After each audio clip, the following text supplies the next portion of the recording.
Hello बच्चों, JEE inorganic 100 day challenge का आज पहला क्वेश्चन और आज हम लोग स्टार्ट करने वाले हैं ClF3।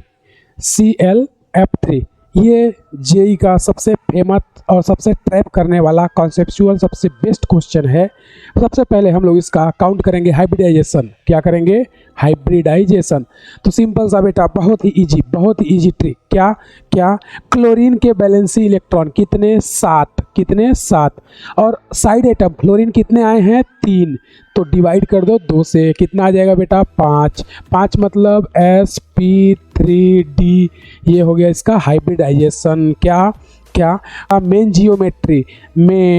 जियोमेट्री क्या बननी चाहिए? इसका मेन जियोमेट्री बननी चाहिए ट्राइगोनल बाई पिरामिडल। क्या बननी चाहिए? Trigonal bi pyramidal. ये बननी चाहिए लेकिन बनती नहीं है, क्योंकि मेन जियोमेट्री तो यही होती है, बट शेप जिसको हम लोग बोलते हैं या स्ट्रक्चर वो चेंज हो जाता है। क्यों? क्योंकि इसके पास है 2 लोन पेयर। कैसे पता चला? अपना जो आंसर आया है, क्या आंसर जो आया है वो है 5। आंसर क्या है? 5।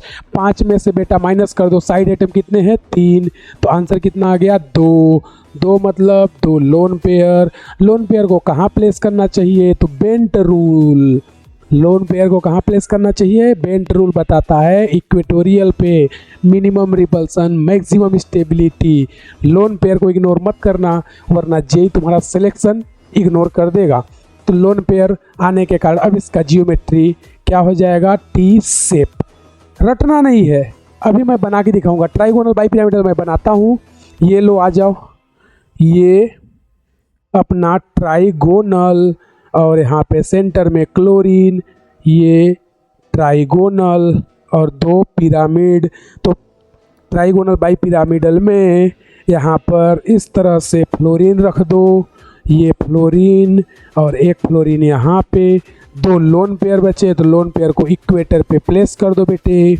इक्वेटर पे प्लेस कर दो। इक्वेटर पे क्यों रखते हैं? क्योंकि minimum repulsion maximum stability. Shape कैसी दिख रही है? देखो, टी शेप। अगर तुम्हारे पेपर में जेई में टी शेप ना रहे तो तुम बेटा इन दोनों लोन पेयर के रिपल्सन के कारण ये थोड़ा सा बेंड हो जाता है, ऐसे आ जाता है। इधर पे देखो, ये हल्का सा बेंड हो जाता है, तो इसको अपन बोल देते हैं बेंट टी शेप। क्या बोलेंगे? Bent T shape. क्या बोलोगे? Bent T shape.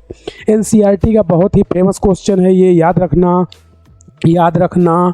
एनसीईआरटी का बहुत ही फेमस एग्जाम्पल है, कई बार एग्जाम में पूछा जा चुका है। क्या तुमसे पहले पूछेगा ClF3 का हाइब्रिडाइजेशन, लोन पेयर कितने हैं, मेन जियोमेट्री क्या होगी और ये शेप या जियोमेट्री क्या होगी।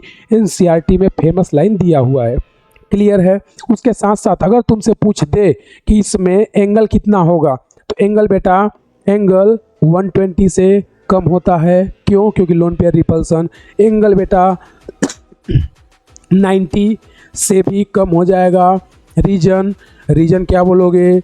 लोन पेयर रिपल्सन, साथ में loan pair bond pair repulsion. इसके कारण एंगल होना चाहिए था एक्चुअल में कितना? 120 हो कितना जाएगा? 90 डिग्री। मतलब सॉरी, होना चाहिए था 120 और 90 डिग्री उससे भी कम हो जाएगा, due to lone pair bond pair repulsion. ध्यान रखना, एनसीईआरटी की बहुत ही फेमस लाइन और फेमस एग्जाम्पल है ये, तुम्हारे जेई में पूछा जा चुका है। और उस टाइम पे पूछा था बेंट टी शेप। उसने जियोमेट्री जो है टी शेप नहीं बोली थी, उसने क्या बोला था? Bent T shape. तो बहुत ही फेमस एग्जाम्पल है, एनसीईआरटी में है। ध्यान रखना। सबसे इंपॉर्टेंट बात क्या? लोन पेयर को स्किप मत करना, अदरवाइज जेई तुम्हारा सिलेक्शन स्किप कर देगा। ध्यान रखना, ये बहुत ही अच्छा एग्जाम्पल है। ऐसे ही हम लोग और से बहुत सारे ट्रिक्स और अच्छे एग्जाम्पल लेके आएंगे सेकेंड डे चैलेंज इनऑर्गेनिक के क्वेश्चन में। Thank you everyone, bye bye.